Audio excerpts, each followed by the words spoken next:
we have done the vernier caliper, then today micrometer, screw gauge. You can see the diagram. This is the micrometer, screw gauge. So this is also another instrument to measure the less than 1 millimeter. Okay, right here.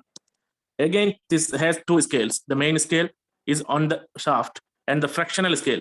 Fractional scale is on the rotating barrel. The fractional scale has 50 divisions. 50 divisions. So that one complete turn represent 0.50 millimeter. 0.50 millimeter. The method is follows. Method is first one: turn the barrel until the jaws just tighten on the object using the friction clutch. Friction clutch ensures just the right pressure. When you rotate, you will feel that. Okay. Read the main scale to the nearest 0.5 millimeter and read the additional fraction. Read the additional fraction of a millimeter from the fractional scale. So here you can see, guys, what this one we zoomed out here. You can see here. This is the main scale. So here 1, 2, 2. You can see like 1, 2. This is 1.5, 2.5. So after 2.5, this other scale, the fractional scale starting. Fractional scale is you can see after the 15. So this is a fractional scale. No, this is a fractional scale. Here the 15, then it will aligned with 70. Nah? 70. Can you see that, guys? In your textbook, you can see the 17 scale aligned with this line. Can you see that? Nigel, Rashan? Yes, sir. Yeah, sir. So Yes, sir. then we can write the equation like thickness of rod equal thickness of rod equal main scale reading plus fractional scale.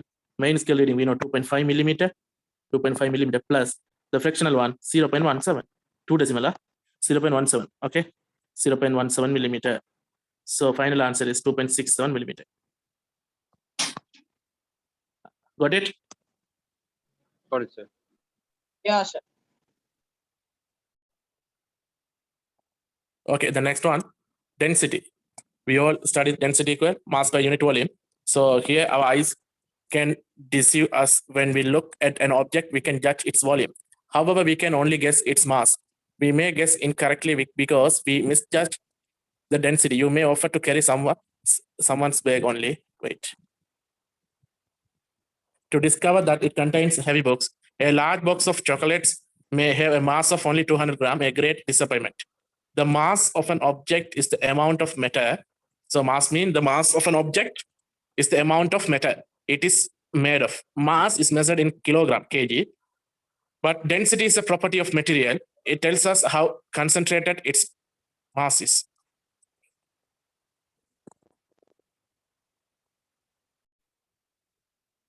Now the mass of an object, the amount of matter, if it is made of, mass is measured in kg, kilogram. So kilogram. But density is a property of a material. It tells us how concentrated its mass is. There is more about the meaning of mass and how it differs. We can study in chapter 3. In everyday speech, we might say that lead is heavier than wood.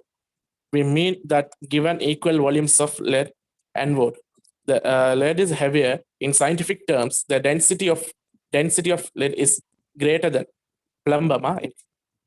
okay. Is greater than the density of wood.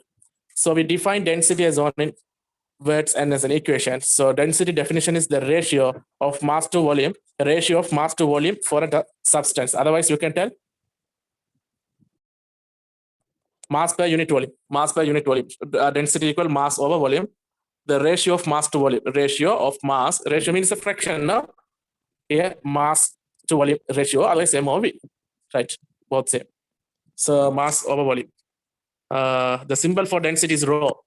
This is a Greek letter. Rho. There's a rho like this one. This is rho. It's a unit of density kg per meter cube, kilograms per cubic meter. You may come across the other units as on in table 1.2.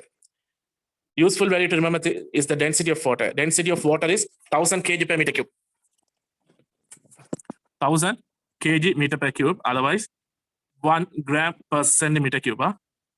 So density of water, it's important value. See the study tip. It is important to be able to recall equations such as density, mass, or volume. You may recall this is in where our symbol rho equal MOV. An alternative is to recall the units of density such as kg per meter cube. This should remind you that density is a mass divided by a volume. Okay, fine. Now here,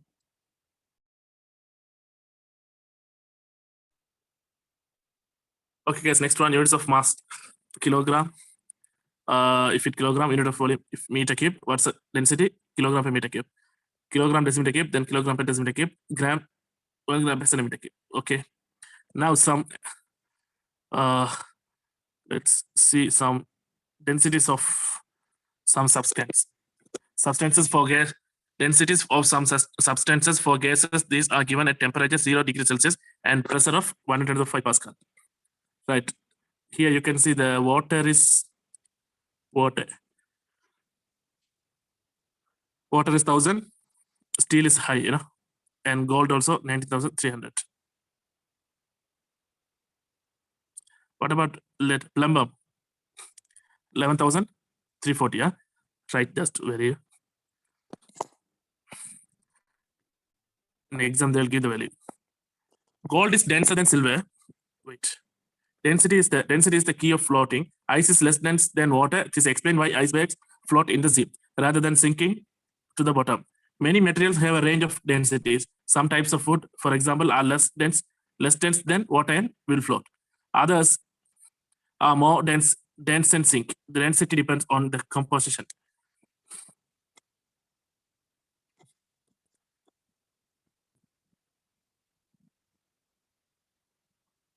Gold is denser than silver. Gold is denser than silver. Poor gold is a soft metal. So Jewelers add silver to make it harder. The amount of silver added can be judged by measuring the density. It is useful to remember that the density of water is 1000 kg per meter cube or 1 kilogram per decimeter cube or 1 gram per centimeter cube. Next, calculating density of mass or volume. For example, here a sample of ethanol has volume is given. Mass is given. So what is the density? Mass or volume, but you have to convert the SI or centimeter cube, everything. So mass 190 gram and volume is 240, then you'll get the answer 0.79, right?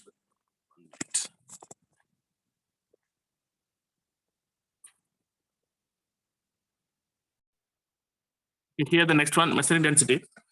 The easiest way to determine the density of a substance is to find the mass and volume of a sample of the substance. For a solid with the regular shape, find its volume by measurement.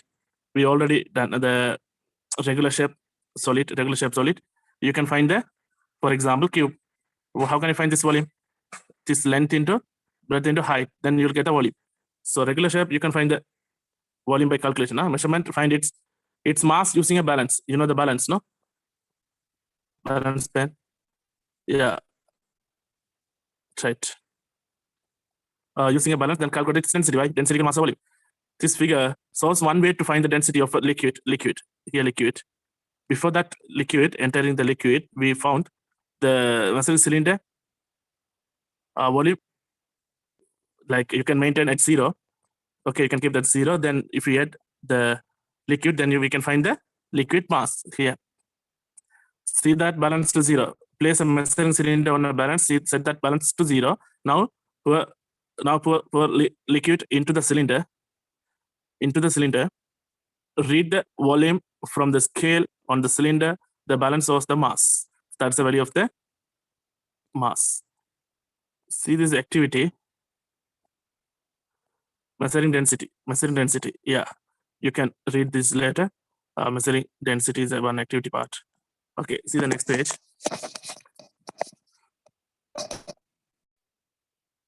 Guys, next one, measuring time.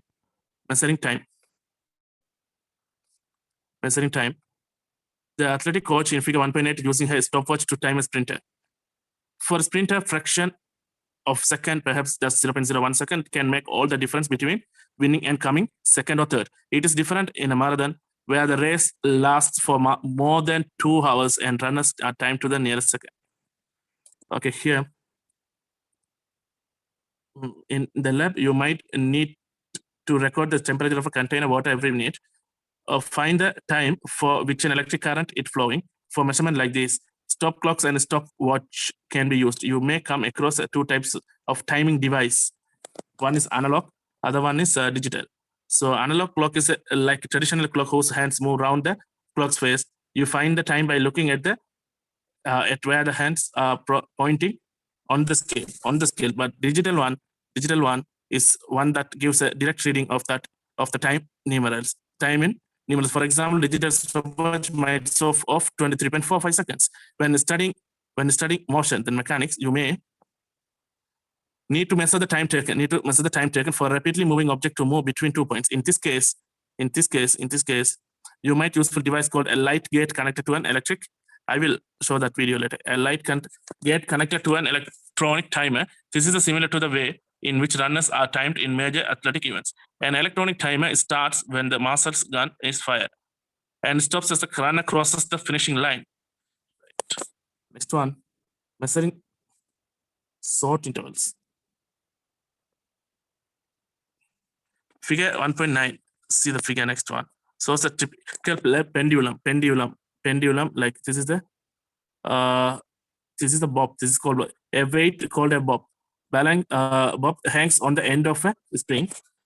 The string is clamped tightly at the top between the two wooden jaws.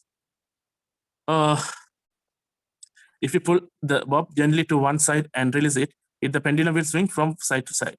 The time for swing of pendulum from left to right and back again is called the period. Okay, so when you consider pendulum from here, this is the original position. From here to it's going to right side, maximum displacement. Again, it will come the same path and opposite direction, the same height, opposite height. Then again come to the starting position. This is called this time taken. Total time taken from here to from O to A, then B, C, O. O, A, B, C, O. So this is full time called period. What is that? Period.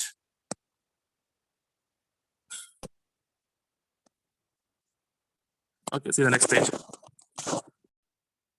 Okay, the next one. This is the pendulum I told you here. This is the pendulum one. So period is usually too short a time to measure accurately. However, because the pendulum swings at a steady rate, you can use a stopwatch to measure the time for a large number of swings, perhaps 20 or 50. You can calculate the average time per swing. Any inaccuracy in the time at which the stopwatch is started and stopped will be much less significant if you measure the total time for a large number of swings. So remember, one complete swing of a pendulum is from one side to the other one and back again. When using a stopwatch, it may be easier. It may be easier start timing when the pendulum passes through the midpoint of the swing. That's a better one. Then one complete swing is to one side, to the either side, and back to the midpoint. Okay, is it clear? Yes, sir. Yes, sir. Right, this chapter is over. We can do now questions.